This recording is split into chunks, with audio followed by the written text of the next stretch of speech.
Getting into it. Getting into it. Getting into it. We getting into it. Getting into it. I'm getting into it. We getting into it. Getting into it. Getting into it. Getting into it. I'm getting into it. I'm getting into it. We getting into it. We getting into it.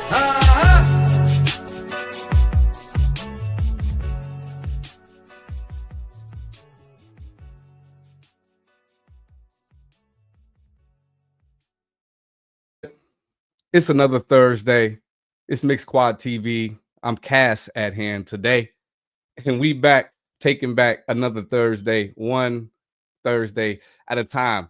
On the show today, we have a lot of news, a lot of discussions, a lot of things to break down and just really have an open dialogue about, right? And so before we get into it, let's go ahead and get into our news for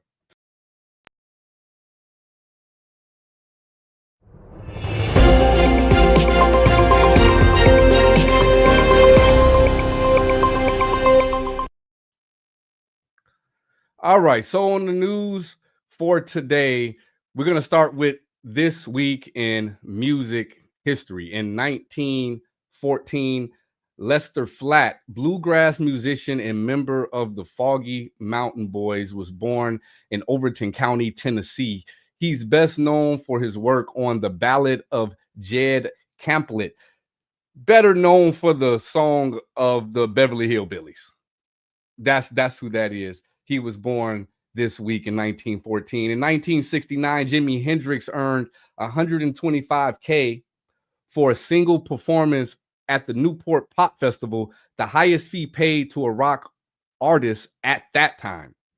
In 1989, Prince released the Batman motion picture soundtrack. I still remember like some of the scenes where they had that soundtrack playing and some of the fight scenes. I believe with Jack Nicklaus as the Joker. In 2006, Taylor Swift released her debut single, Tim McGraw, the lead single from her self-titled debut album. And in 2013, and this week, Slim Whitman, American country music singer and songwriter known for his yodeling abilities, passed away at age 90. Moving on in the news, we got 4 recommendations for Juneteenth as we celebrate Juneteenth today. We have the Black National Anthem, Lift Every Voice and Sing. We have Nina Simone, To Be Young, Gifted in Black. Aretha Franklin's Respect and Sam Cooke's A Change Is Gonna Come. Great pieces of work to take a listen to today to just commemorate and think about where we have come from. We got new releases this week. Chris Brown, Holy Blindfold. This is a slow burning R&B, back to his just roots of R&B type of album that he has released.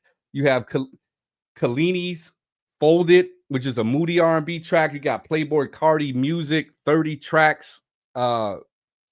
This album has 30 tracks. It's called Music, and it's been getting mid reviews, even though it's charting well, like they're streaming pretty well. And then the Lil Wayne's, the Carter 6 Deluxe version has came out with more tracks if you want to take a listen to that. Notable news as well. But before we go into some of this notable news, there is a death that we would just like to just stop and, there's a few deaths actually. I think we're going to talk about one a little later. This one is Dave Scott. He's a choreographer who passed on the 16th.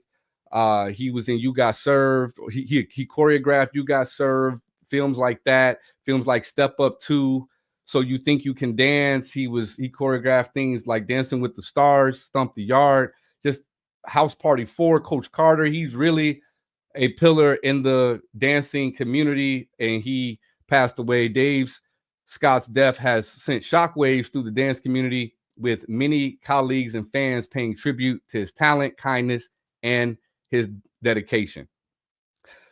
And we also cover some things that's going on abroad. We have in the UK, Central C's debut album, Can't Rush Greatness, has been released.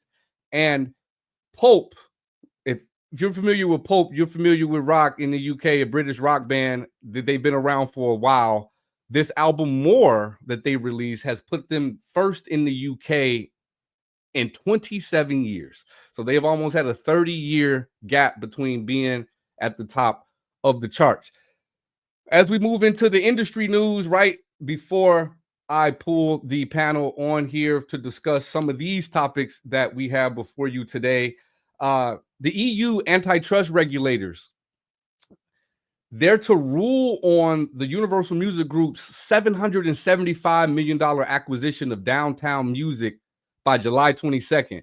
It's been a lot of concerns about the market power and the impact of the impact on the independent labels. If they have so much market share, it's almost as if it's a monopoly. And so the EU antitrust regulators are actually looking into this to rule on that by July 22nd. We will keep you up to date on that. And there's a lot going on with Sona AI. There's a lot going on with stories with Timbaland and his company. But aside from some of the things we're going to discuss later with Sona and Timbo, Timbaland has launched a music company called Stake Zero, which aims to create a new genre of music called A-pop, artificial pop. The company's first AI-generated artist is Tata, a virtual singer with the pink-haired avatar in social media presence. Timbaland claims Tata is a living, learning, autonomous music artist built with AI and see her as the first icon of the pop genre. Wow. So we're going to take a second and digest that as we come back from this small break with the panel to just kind of talk about some of the things that is going on here in that world regarding AI after this. I'm Q the Music from the Mix Squad, and I'm calling out all artists, producers, engineers, and music professionals. Do you want to showcase your music, tell your story, and connect with a growing community of creatives? Then come join us on Sunday Spotlight, our exclusive interview series on Mixsquadtv. If you're ready for your spotlight, hit us up on IG at Mixsquadtv, and let's make something happen.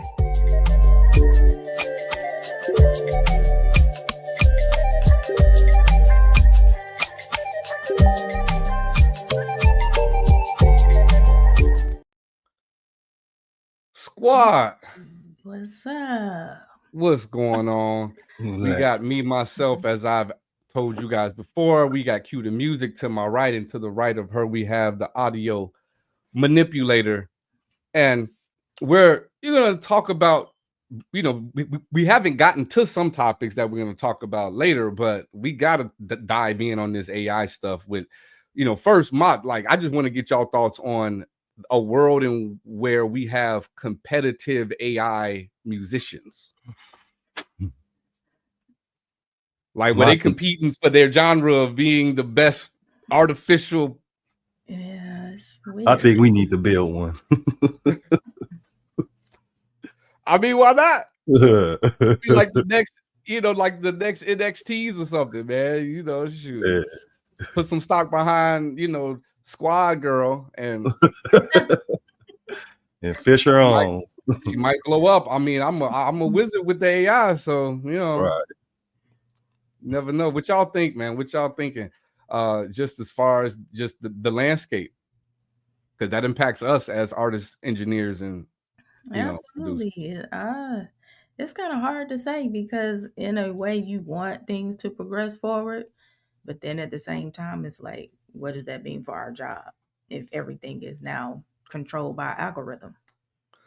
Yeah, I mean, to some degree, it means that we need to just get more familiar with the tools because it ain't going nowhere. And that's the unfortunate truth, is that because it's not going anywhere, it's so easy, so user-friendly to some degree, that the same creative energy you put into the music now needs to go into the prompt.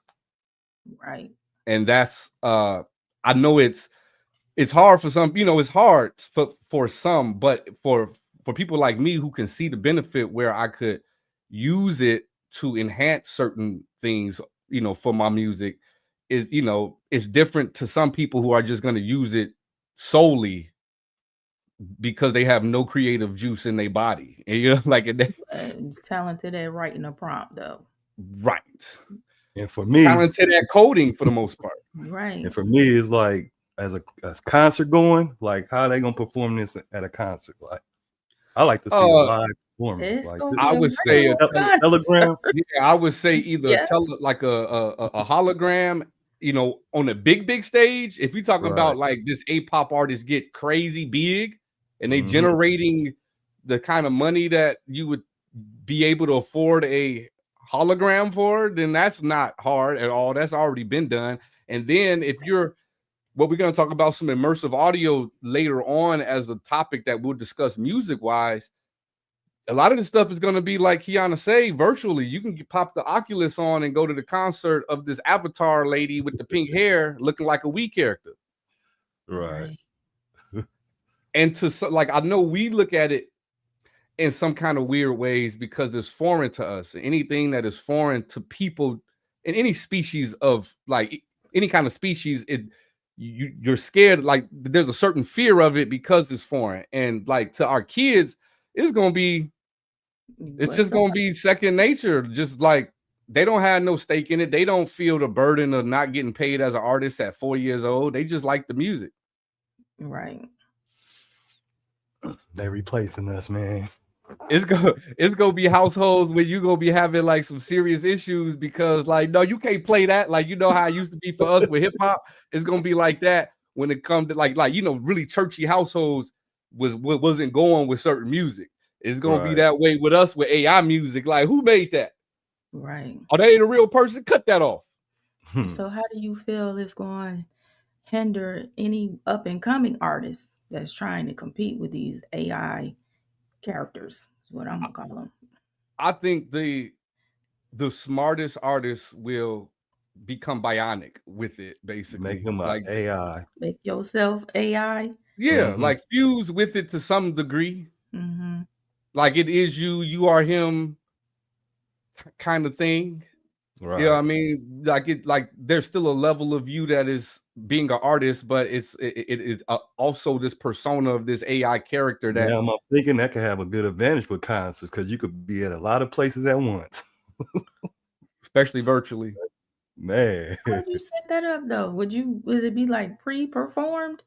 If it's you or you just prompting yourself to do a concert? Yeah, I mean, so like the music is already made, I would assume, right? Mm-hmm. Right. And so if it's virtual, like, do I really need to actually be live to sing this, or could I just play my record? Or you could be in one place and they put all them little things on you, the motion things, you know, like a studio. That's up in the what studio. I'm saying. Like, how would you? Is it a prompted stage performance? Like walk to the left. I mean, who knows where the future goes when it comes down to, because I remember when I was growing up and I was trying to do virtual reality and I go to the little pier here, Navy Pier, Chicago, and I put the thing on and it was like playing Atari, but you had a headset on. Mm-hmm. You know what I'm saying? And then like now I play, I think like Resident Evil on the PlayStation headset and like damn near peed on myself. Like it was too realistic. Like I had to take that, like had to take it off because you know what I'm saying. And like some, you know, others who got my Oculus have played like a boxing game and been like sweating and busting out, like bro, like oh he really hitting me and stuff like that. So like as graphics become more you know, VR driven, because that's why I think the immersive audio space that we're going to talk about later is so important because it depends on how far society catches on to VR, because at some point no one thought niggas would play video games at all.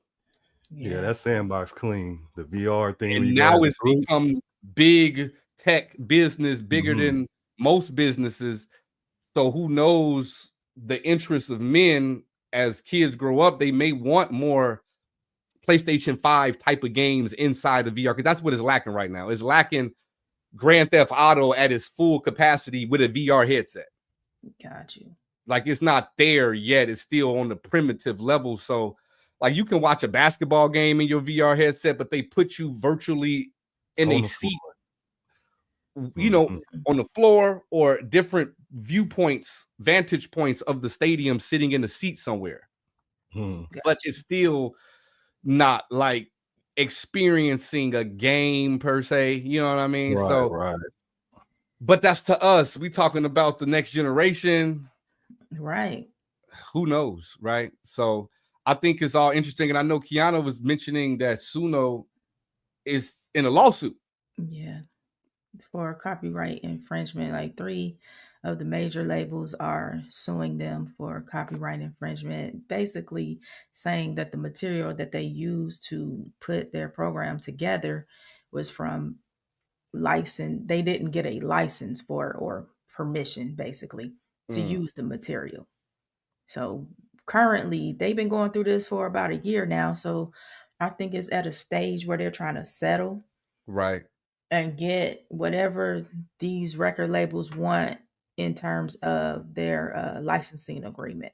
And they've made some provisions. I know, like on Suno, you can't use certain celebrity names to prompt it for certain things, but there's like workarounds. Like if you know how to use a few different AI services, you could ask GPT to prompt you something that insinuates something that Kendrick would make without saying Kendrick, you know what I mean? And then put that prompt in Suno. So you're still able to do these workarounds. So I know that they've made provisions, which also means that they are working in this litigation with, with them somehow, because there are some provisions that have been made. But like I just saw a clip where like Timbaland was literally just ripping some, YouTube producers beat off of the internet and loading it through Suna. So it like he had his tag on it. You know what I'm saying? Like he had his whole tag on that boy. So it's just like that is flagrant. It's just certain stuff that's just flagrant. Right. But it's like every industry, everything. It's like when PPP came out or when EDD came out, when, you know what I'm saying? It didn't matter what it is. We gonna always find a way to juke the system some kind of way and use it in a way it wasn't necessarily intended for. That is the nature of man. I mean, look what we did with the nuclear bomb. Like Einstein came up with the whole process and then like tried to rip it up because he was like, no, I ain't trying to have y'all use it for a bomb. You know what I mean? Like he didn't even have the thought of like the science I'm coming up with and messing with could be nuclear and could be used for warfare. So sometimes when we make things with the intentions of, oh, this would be convenient, someone's going to take convenient to a whole new level. Right. So that's just the nature. We'll see. We'll see what happens. We'll continue to update y'all out there on what's going on in this space of AI and the music and what will be tolerated, what will be allowed, what licenses will be had, how we'll be able to be moving forward as artists. It's just a really hard world for for artists. I was just talking about this backstage with the squad, how like there are leagues that have associations, players association, this and some type of union, union or unionization. And it's probably impossible for music because of the space of how, where it's at right now. It's like saying let's unionize boxing. You know what I mean? It's just like it's so far gone that there are people who are capitalizing at the highest level that ain't trying to see that happen. Right. That it's just sad to see, but that would probably be the best solution somehow to reset this damn system and come up with some type of unionization where you have to register as a bona fide artist. You have to pay your dues and fees and certain things that just protect you and give you insurance. It's just I don't know how to form unions, so I don't really know how that looks for real. Right. So that's going to be the hardest part if that ever comes to fruition, is actually like how does that paperwork look? How do you not be able to juke that system? That's ultimately what it's going to boil down to, because there's always going to be small print, and there's always going to be someone with a lawyer who hires a lawyer to find out all the fucking shit that they can wiggle through. Right.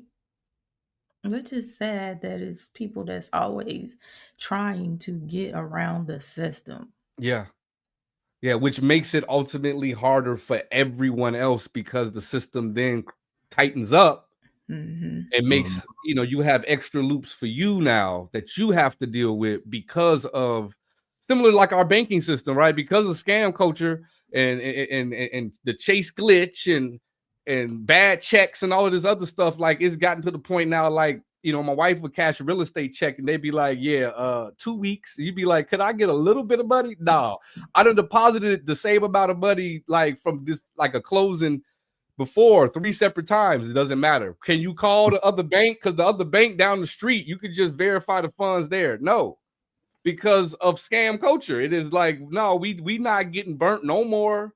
We are going to wait until the clearinghouse period is over. And then we can give you your money. So, you know, when people juke the system, just like they doing with products, lock them up, deodorant, all that. Man, that's crazy, right?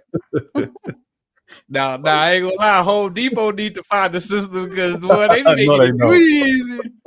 They making it too easy, boy. Because the luck got to be like $15, Jack. You know what I'm saying? Like, shit. But that's what we're gonna continue to follow up, like I said, guys, with that. And so we're gonna actually move forward into another segment of the news in which I'm gonna just kind of give you guys a rundown on some things that's happening right now. So right now we have like Tory Lane's situation where we're still waiting on his pardon. Will he get it? Will he not get it? Who knows? The Diddy trial has been crazy. Like, it's been crazy right now. Like, they've not been in court today. You've had you know, a juror basically get vertigo. They couldn't go into court today. You have Brandon Paul, who's supposed to be, it's a particular type of witness that you can have as a Fed, which is a summary witness who is going to come summarize all of the criminal activities, records, hotels, all that type of stuff, and just generalize it all. And it's something that's only in federal court to pretty much hurry up the process, because otherwise you would have to bring 10, 15 other witnesses to share all of the same information that this one person who's says he's close enough to be able to verify. Now, you know, he got jammed up, and more than likely they was hitting him with some serious time, and he's snitching on Diddy. That's pretty much what's gonna happen. But all while you have the juror who got booted off because there's a strict law in federal court for this court that they have to live in a certain jurisdiction, and he doesn't live in that jurisdiction. He lives in 2 separate jurisdictions, which is sort of misleading. And the judge was saying, like, you kind of flaky, you kind of acting weird. You seem like you really want to stay on this case. And there's only 2 black jurors out of 12. And this is one of them. And now he's gone. He's out of there. Then there is a situation where another juror, who's a 60-year-old white guy, comes to the judge and is open about a circumstance that is undisclosed that had the judge consider not having him as a juror. But it's kind of a weird situation for the defendants because they were just fighting tooth and nail for this other black juror to stay. This 60-year-old white guy is now looking at potentially leaving. But if you don't fight for him, it looks clear like you were trying to keep the black guy on for Diddy and getting the black guy sympathy, you know, card. And the extra juror currently that's coming up, if someone is needed, is black. So it puts the defendants in a real tough situation because they don't want to show that they really want this dude off, but they really want this dude off because they want another black dude to come back to kind of even out the odds of it potentially swaying toward like not having enough to convict Diddy. That's what's going on with Diddy. All of that, we're going to keep you updated. Then we have R. Kelly. Is it a conspiracy? I saw a video that was talking about Kels and the feds trying to kill him before they actually tried to kill him. And the reason why I said because he was provided information that some people within, like some security guards or police officers within the feds like they gave information to the press and did some things that were illegal to basically get him hung up, changing people's stories and some all type of shit that they was doing. He got a hold of this information while he was locked up, And since then, he had been saying they trying to take me out. And then, Lord behold, they give him some random drug that they shouldn't have gave him that actually fuck him up. And then they get to the hospital. He gets to the hospital and they say, oh man, it ain't even just the drugs. He got blood clots. He's fucked up. And then could you imagine the jail come in? It was just like, we don't give no damn. Lock his ass back up. And they take him out of jail, out of the hospital, even though the doctor was adamant about him needing care. So it's hard. It's hard. We're going to talk about it, y'all. It's hard not to think that there's something fishy with this going on with Kales. And last but not least, what we're going to talk about next here on the panel is the Tyler Perry lawsuit. So without further ado, let me bring the squad back on the stage and let's get into some of these topics. Let's first start. Let me ask, who do you think Trump gonna pardon Tory? No. Because I feel like if he was gonna do it, he would have did it already. That's a good point. That's a good point. He feel like he already earned the black vote, huh? With the ones he done released. Exactly. Man. And he done, he done succeeded to some degree because that boy got a fan club, but you know what I'm saying? Like it's something serious. So you know, he don't want a lot of young black people just because of Young Boy. But yeah, I don't know. I tend to agree with you. What about you, Audio Manipulator? I agree. But they need to let him out. Free Tory Lanez. I do think he might be holding that in his back pocket, though. If something was to happen, to be like, yeah, I'm gonna release Tory now. Right. You see what I'm saying? So I don't think he'll do it right now. It might be a strategic move. It ain't worth it right now. What's the like the whole reason why he did the other stuff? Because the optics was looking all that good. He was getting into it with Elon. Let me do something that's gonna make people get behind me again. Right. So he gonna hold on to it. That's a good point. The Diddy trial stuff, y'all. Like, god damn, it's always some shit, ain't it? Yeah. Always. I don't know.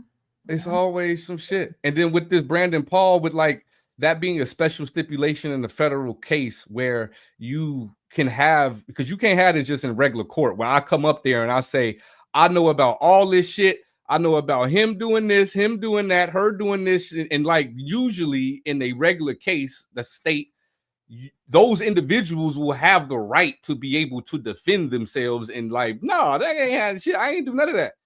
In the federal case, you can have this witness who basically he say, hearsay on a lot of different people, and it is taken as his testimony. And not only that, they got a tape with Cassidy cussing out somebody about the sax tape, telling them, I'll kill you if you release it. Oh shit, it's just getting crazy. Yeah.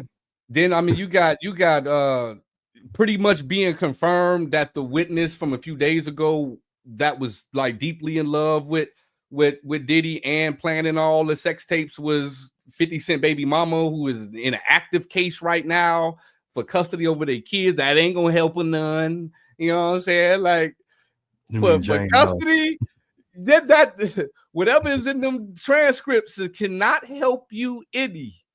With the setting up drug rings and freak offs and all that other shit, you ain't about to get your cherry. I came to a conclusion that P. Diddy likes live porn. Instead of watching it on the internet, he likes it live. Yeah, I can see where you're going with that, but to some degree, you if that's the case for real, and it wasn't no other power dynamic and no just like real, I want to just simply say like dominatrix type of energy, it would just simply be like, let me hire these escorts, females and males, and let me watch them freak off and orchestrate the setting and everything. Extra, the not just the orchestrating, but the conditions that you would put these women in were beyond the reason of sanity. It was made to put them in control, to like break them on some Willie Lynch type shit. Like this is all goes to a psychological breaking down of your pineal gland to get you back into a state of a fetal position of an infant. Like it's things that we can do to the psyche. And I'm not saying he studied this type of stuff, but it all comes down to just being a dominant over somebody. You know, it's in every society. You see it in the gorilla kingdom, in the lion kingdom, in the walrus kingdom. Like there is subjection to the ruler. And those of us as men, for some reason, when we get rich and powerful and famous, we are different, like above and beyond the level of decency when it comes to our power, at least with these particular high, profile people. Crazy. Yeah, I can't really I understand. Go ahead. Do you think that's like a product of how they was raised or grew up? Rather, I ain't gonna say how they was raised, because some people are raised well and still act a fool. Just a product of their environment. I think it's nature, nurture, and all of the above. So I think it is a product of the environment and a product of his own inhibitions and a product of his own trauma. Like it's all a cultivation of shit that came together, a perfect storm, if you would say, of having because some deviants don't have the power. Like there are deviants out here that if they could would be raping all y'all, motherfuckers. You know what I'm saying? Like you just a deviant. But you in your mama basement jacking off all day, but you would be on some other stuff if you had the power. So like, I think there's that spirit of just being a deviant is not necessarily falls upon you just having power, you know what I'm saying, or money. I think it's just when you have power and money, it goes, it's an insatiable appetite. Right. That particular possession or demon is insane. You can't never get enough of it, and you want more. You want it to be bigger, badder, longer. Last time was 4 hours. This time it's a day, bitch. You know what I'm saying? It's drug, basically. That's their drug. Yeah, addiction. That was his drug, for real. That was his drug. Moving to Kels, y'all think it's foul play? What's up? It could be a combination of things, though, because I know it was reported that he was complaining about leg issues that they ignored. And then he ended up getting the medication that caused a temporary overdose that he had to go get. I ain't gonna say temporary, but an overdose that got him to where he is now in the hospital. Yeah. Where they found that he actually had a leg issue that they ignored, which turned out to be blood clots, which is very dangerous. So I could see why he feels like they trying to kill him. And then they say, now is he currently still in the hospital? Because the last reports I got is that they sent him back. Sent him back to jail. Yeah. That's crazy though, because if he got blood clots, and that's what I'm saying. Like it's hard for me not to. And let me put this out there because, like, to some degree, fuck R. Kelly. You know what I'm saying? Like to some degree, it's like it get to a point when a person have exhibited certain behaviors that I just can't get behind at all. Right. Like some Diddy, R. Kelly, if certain things are too with Tyler, you know what I'm saying? Certain people, I just can't get behind you, bro. And the behaviors that you treated women and stuff like that, so I can give a damn like how you go out. But if there is some small chance that he was actually set up and there was some changes of story and these women weren't in these certain conditions that they actually were in just as a conspiracy against him, and he has evidence of that, I would like to see what this evidence is. Right. I would like to see what he crying wolf about. But then all of a sudden you to have him mistreated for these ailments, and then when he gets there, the doctor is clearly like, we need to operate, and they're just like, no, let him die, bring him back to jail. Like, they said he's trying to do that so he could go home and get house arrest. So they like, hell no, we ain't giving that shit to you. Yeah, because I feel like you getting out of jail has nothing to do with the crime you committed. Right. To a certain extent, you know what I'm saying? I just feel like he's trying to get out by any means necessary. Yeah. Yeah, I mean, I can see it both ways. We gonna have to simply just find out, man, because it's just a lot going on in the news. And fill us in, Q, on Mr. Perry. What's going on? I know this ain't music news, but it's big news. So what's going on with Mr. Tyler Perry? Sued, I think it's for $260 million by a guy that is claiming sexual harassment and assault. And it supposedly is some text messages that were exchanged between the two. I mean, you know, Tyler insinuating he was trying to date this guy. I feel like it was probably something going on between the two, and the guy might not have gotten what he really wanted. And now it's a lawsuit. Because it's like it's getting easier and easier to just take people to court. Yeah. Get whatever you Millions, can out of. I mean, my thing is, if you owe some like real just DL type of behavior, and you high profile, and you really don't want nobody to know, like it's time to learn that people gonna expose you. Dwight Howard, Tyler Perry, like, I mean, maybe he wanted Medea, and you know what I'm saying, and you just wasn't trying to dress up. Yeah, I don't know, but like it 200 and what? 60 million. Tyler Perry went on live and said he is not that way, that G word. You know what I'm saying? He said, I am not the G word that everybody trying to expose me as. People have been saying Tyler was gay for a very, very, very long time. You can miss me with that. Just the same with the Dwight Howard.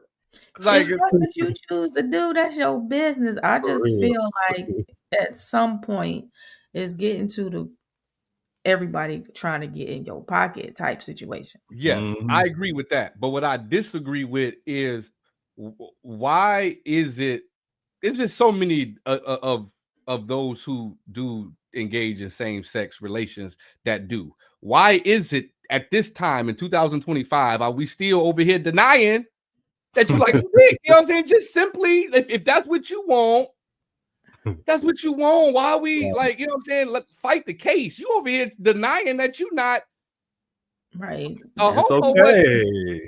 That's your business. What you How do about in your you defend the $260 million? Like that would be, I ain't gonna lie, you suing me for 260 and it is gay allegations that's associated with those.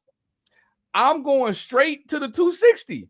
Like, I'm defending that. Like, I don't care who think I'm what with my 5 kids and a wife. I don't care what you think on the internet, what I'm doing with my private time. I'm fighting the 260 because that's going to hurt my pockets. Right. And I believe he is fighting the 260. It's just with the messages and stuff that they public outcry of defending myself. Right. I think it's because of the text messages that have been released. Right. So is he trying to defend himself to say that he thought this was a woman? No. So what are you defending? You know what I'm saying? Like it wasn't sexual harassment and assault. Right. No, I'm talking about what Slang was talking about. Like the whole homosexuality part. And these are interactions between each other in a intimate or romantic type of way. And I didn't think this was a woman. What you call that?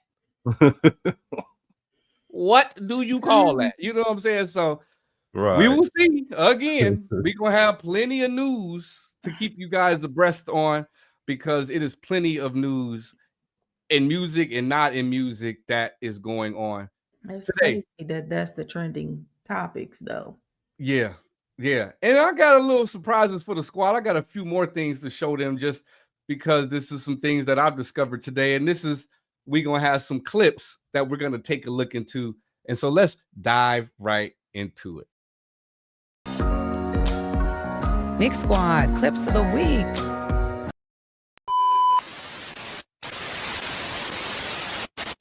Forgot, like, damn, why the I can't catch grip? So I went and got a reading.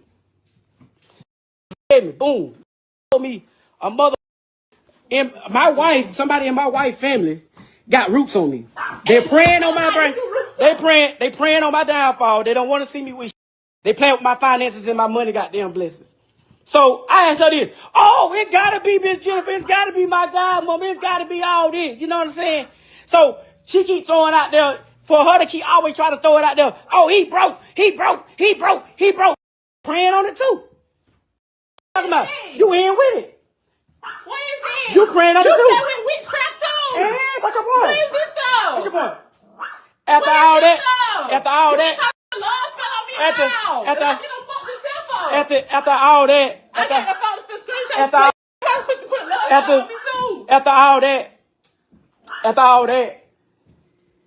I went and got down. I went in there trying to get her. I went and called and paid the girl to get a reversal. Hey, You went on now trying to hey, look at here, man. Get out my line now. I'm telling you, leave it alone now. Get out my line. Go make your own line. Go make your own line. You done got on your. Listen, you done got on. He keep lying, spread that boy name like we had something on. Me and Slay, listen. You was trying to slide him, but I told on you. That's what happened. Again, stay out my line. You lied. Sit back and just listen to the story. So, You probably trying to show that. here it is. And he lied. Telling a damn lie. She get mad. Oh, I don't give a fuck. Get mad. She go in the other room, sleeping room. So early that morning, I go in and I snatch the phone from her. Go through I see the Snapchat. They talking on Snapchat. It's him. So I go through the messages telling him, oh, I'm going to call you back. I'm on the phone with his mama and all this shit here. Yeah, like, now remind you, this is a nigga that used to damn run with me. He used to run Long with story you short, first. she go to the doctor. She get on the table. She, oh, I'm finna get tested. Oh, I'm finna get tested because you all these hoes, you doing this, you doing that. Which girl? So she said, got there. The doctor said, okay, well, we'll test you. We're gonna do that. Which girl? And walk around. We come back. So the doctor tell her when she get her results, the damn folks tell her she got herpes. So I'm in there watching the game or something, whatever I'm doing in the room. She come in there, babe, my ass raw.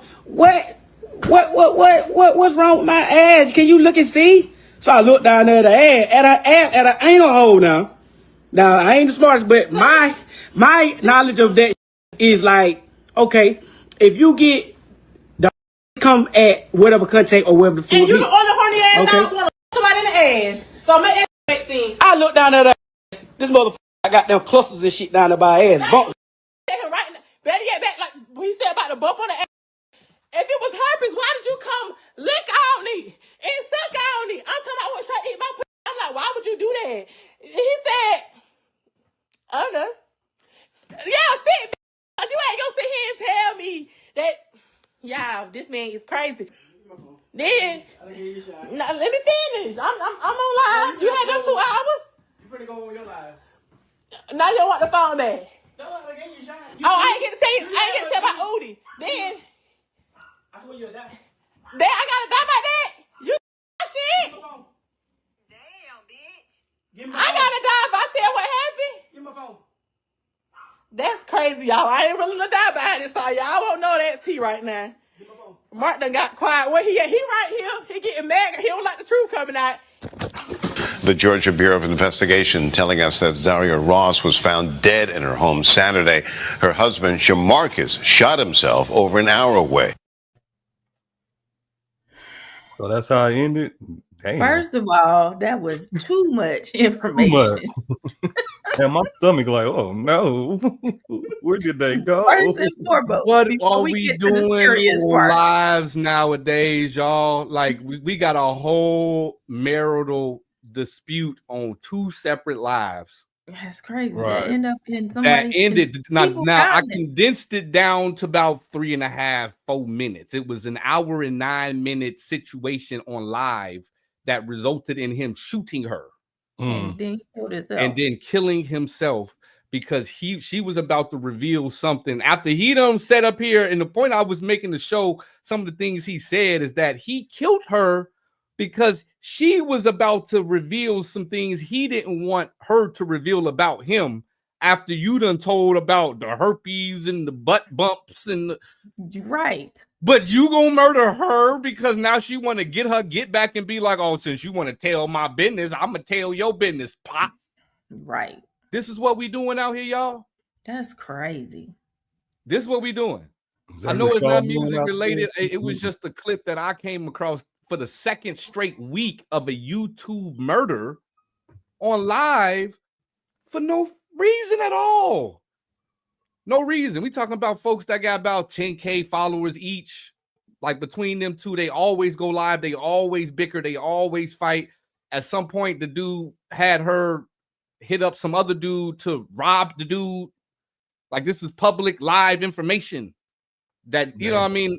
That, you know what I'm saying? Obviously, the cops and the feds, they ain't listening to every single conversation, so they don't know everything that's going on. But eventually that could have been brought up or he could have got jammed up for it because it was on live that you had her set some dude up to get robbed by you. Right. But what are we doing? A lot of that is the new social media, because a lot of people, I've seen quite a few people do these, they call them skits. Obviously that wasn't a skit, but they have these scenarios where they doing stuff like this so they can get likes and comments, because they trying to be monetized, and that's the content that's making the needle move. So it's almost like they're trying to do a housewife show or a reality TV show about their own reality, not even really fully comprehending that those shows are scripted, and those have a level of acting that occurs. Yeah. Because you get real feelings and real emotions and real stuff going on, and you get real reactions from people who already got a little bit of sense. So that's sad. We got one more clip before we go into the rest of our conversation with the immersive audio, and let's check this one out. It's a lot shorter.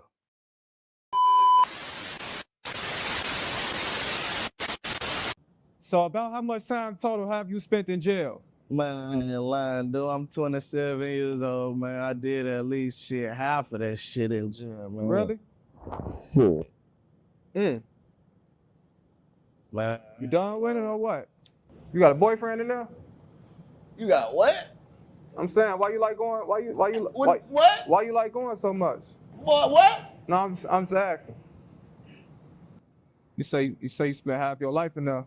What's the biggest lesson you learned, you know what I'm saying, while in jail? To not fuck over niggas like you.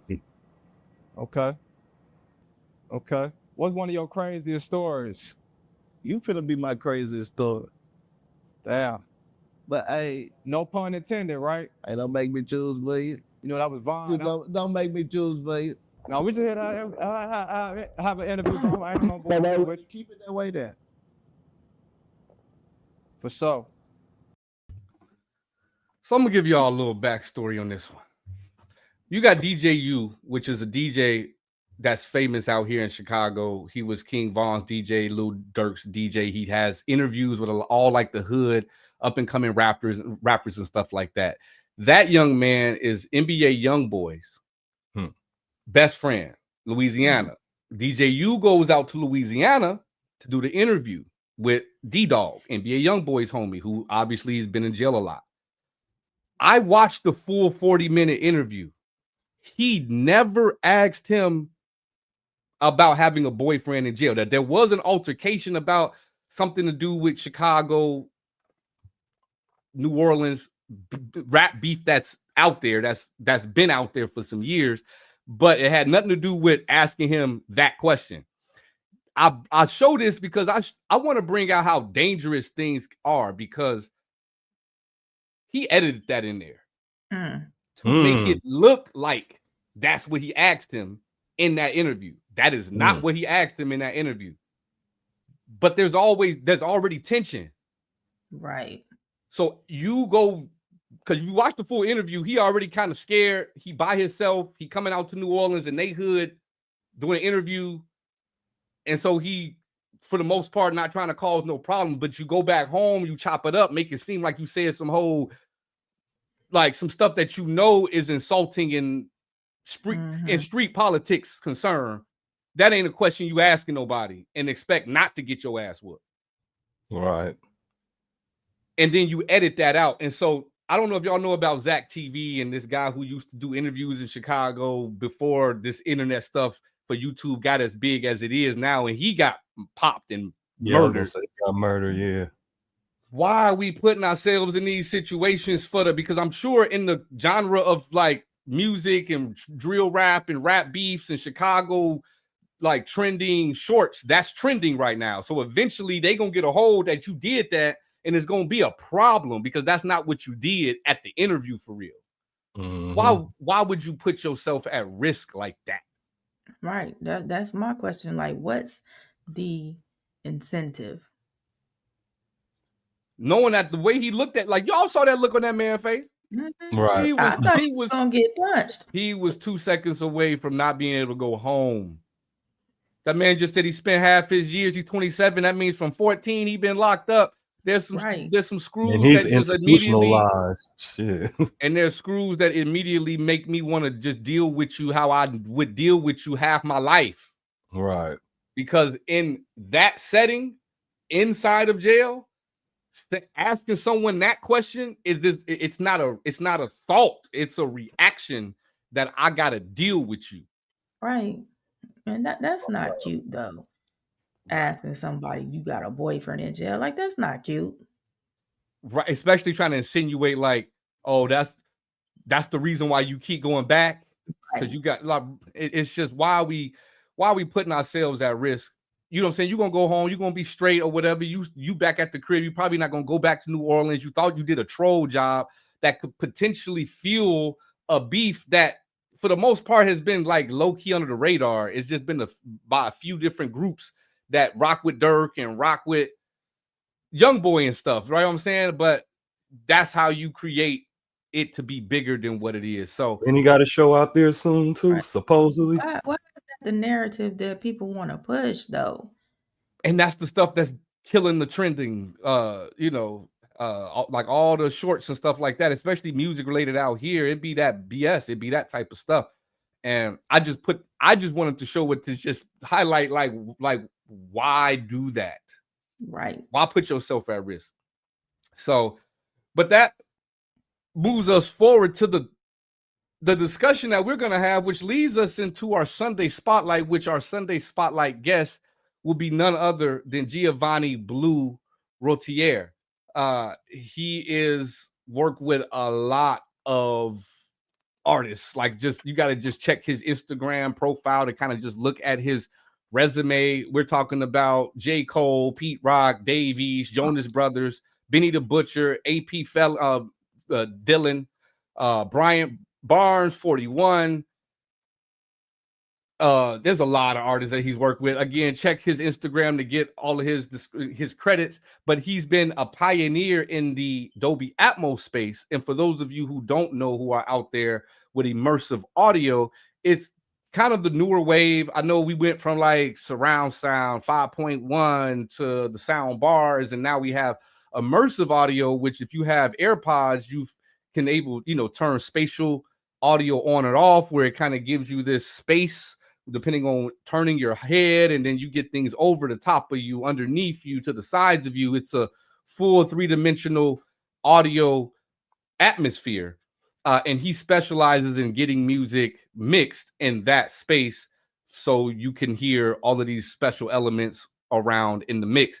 But the topic of today is immersive audio itself, and just kind of where our topics or our thoughts about where it's headed, if it will be something that ends up phasing out, or if it will be the next new way that we experience audio.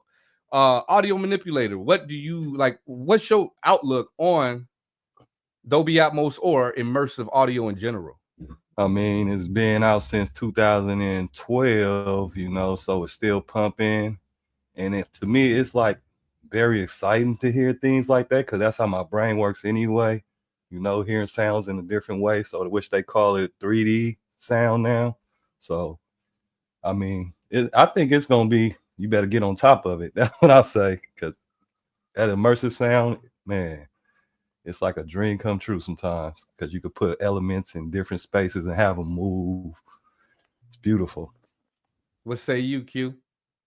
I think that it's a way to kind of make your music feel more cinematic, which I think is a good way to listen to your music when you tired of just listening to it in stereo. So yeah. Yeah. I have a very, very my take is not as exciting, right? Because I'm looking at it from just the aspect of commercialability, like getting to everybody and everybody using it like it's the new flat screen, or it's like an AirPod itself, where it's just become the new norm. The only way that I could really see that immersive audio or Dolby Atmos being something that is really the new wave for real is if VR takes off. And again, it's predicated because those go hand to hand. If I'm in a virtual reality and I'm in a virtual experience, the next part of the brain to connect me into this environment is audio. And if the audio matches this immersive experience visually, and now I'm getting an immersive experience audibly, then I do feel like it's something that'll be here to stay because VR is here to stay. But if VR is kind of like on the fence still for the next 10 years, if it still hasn't become having like right now a PlayStation or Xbox or a Nintendo system, I think 80% of all households have one of the three. You know what I'm saying? So what can you say about that for PlayStation VR or Oculus or Sandbox or whatever device that's out there? It's really, really relatively low on the consumer purchasing those products. And so until we have adopted VR, I just don't see immersive audio being something where the general population even knows about it. Because right now, I still feel like having this conversation is bringing awareness to people who watch this live about the existence of it. When I first heard it, I thought my AirPods was breaking because I was turning my ear because I was, you know how we listen as engineers. I'm listening to a mix for the mix. And as I'm moving around, my mix is changing and it's throwing me off because I don't like, I'm thinking it's my mix. I'm thinking my mix is phasing in and out from one ear to the other and I'm bugging. And then I found out you got to turn the spatial audio thing off and okay, Dolby Atmos, blah, blah, blah. You start to understand, okay, that was something unique that was happening that I wasn't familiar with. And a lot of us who I know experienced that to this day didn't know what that was. They just knew it was a new feature in your AirPods, but hadn't explored what it was or what music they could listen to that would benefit the usage of it. Like you have to specifically go search for Dolby Atmos mixes. You know what I mean? So that's my take. I want to be optimistic, but I've been around in the video game atmosphere for a long time. I play video games. I have VR systems. They're just not there yet. And the users in video games. They're not there yet. They're not there in regards to having a console. Like that's why people have the consoles is because you're not getting 2K on the VR. It's just you're not about to play 2K on VR. You gonna play some 3-on-3 street basketball, bootleg ass game. So. You get what I'm saying? Can you imagine 2K and VR and people? I mean, I've been wanting this since I was like 11. You know. And that's gonna give a lot of people a workout. I wanted my player to be my player, nigga. People out here doing their best moves in the driveway. Straight up. Got to draw your line to make sure you don't run out and get hit by a pick by your drywall. At least that'll be good cardio. Help people for real. But I do feel like that's where immersive audio will emerge if you have a 2K type of game, a Madden type of game, a GTA type of game where you're really in this 3D space as a Grand Theft Auto character, really in the world that you're in, and having this immersive audio everywhere. I think it would be more useful than to learn how to mix like gaming audio and stuff like that as far as us, because that's where I really think the bag will be ultimately is making sure that we get, it's similar to a movie, right? If I'm mixing audio for GTA, it's going to be similar to a movie. You got scenes, you got, all of these different elements. To the right, people walking to the left, cars going by, all that. Yeah. So, and it's best suited for sync placement, basically. Is what you're saying. Film, TV, commercials, games. Right. And that's where I see it too. So I do agree. Like, I don't think anybody wants to hear that regularly when they just listening to whatever it is they're listening to. But I do see it being beneficial for sync. Or like the Sphere in Vegas, right? Where they have this gigantic, ball of a screen that has all of these unique features of bringing you audio, bringing you different languages specifically to your seat than this seat over there that's 10 rows down that has Japanese and you're getting English. Their acoustics is crazy. And so in there, obviously there's use for it. even to some degree, some of the higher end cars like Audis, some of the EVs that they have made in Tesla utilize having that system capable of playing Adobe Mix. So they have been introduced to, but that was similar to when surround, when 5.1 came out. Like there was all type of cars that put it into, the Bose system and because it was the hottest technology of the time. But like similar to car phones, like when it's like they put those in cars at some point, and nobody remember car phones, fax machines, right? So like there's some technology that just is out. There's some technology that transcends the new technology, where it's like you get the cell phone, and the cell phone from the flip phone turn into what we have now in the iPhone, and like it continues to be a mainstay in our life. When it comes to audio, ever since stereo, for real, when it comes down to the listener of music experience, once we got stereo, it was pretty much that's all we needed. Like the movies was great for surround sound, but like I never really had to listen to Lil Wayne 5.1. It just wasn't necessary. So we'll see how technology takes us, where it goes. Eventually we gonna have people in a pod where they're truly immersed into a virtual world where they're fully submerged visually, audibly, mentally. And then, that immersive audio will be obviously a mainstay once we in Matrix pods living in like playing Roblox with each other all day. Damn. In real life. But that's pretty much it. We're going to have this conversation even more a little bit. The spotlight is to put shine on the individual, but we're not going to be able to have him on here and not tap his brain on immersive audio. And obviously he's gonna be a pillar for it, because that's where he's working in right now. But I want to see how he feels about its longevity within the music community, and also if he's ever like put together anything that got played at the Sphere, because I would be interested in that as well. So stay tuned for that this Sunday at 7 p.m. Eastern time. We will have our guest coming. Outside of that, this has been the show for today. Full of news, full of topics, full of discussion. Hope you have been edified and informed. And outside of that, do we have any other? Yes, we got a few other things. Before we sign off, just want to say a quick rest in peace to Ananda Lewis. She was one of the hosts on BET. I know her from seeing her on Teen Summit, but I know she did a lot of things in that space, and she passed away, I believe, on the 11th, and just wanted to say rest in peace to Ananda Lewis. Yes, indeed. Rest in peace. Rest in peace, man. All right, y'all. Well, we are going to get out of here, and we will be back on Sunday. Like I always got for you, I got 3 words. Join the squad. Join the squad. Let's get it.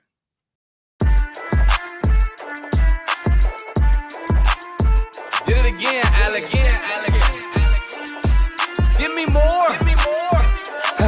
Okay, cash at hand. That's the motto, that's the plan. Got a whole lot of loot. Check my status, that's the brand. Boy, stop playing. Money so long, broke them rubber bands in the jam. I'll be damned if I fuck with Uncle Sam. I be spazzing on the beat. I go thermal on them niggas. I'm absorbing all the heat. Oh, salty ass niggas be thinking that it's sweet. Oh, dusty ass niggas in the presence of the lead. Salute. Yeah, we looking for recruits. Join the squad, get you open corner 3, 2, 1, shoot. Don't be scared, come prepared, and we keep you in the loop.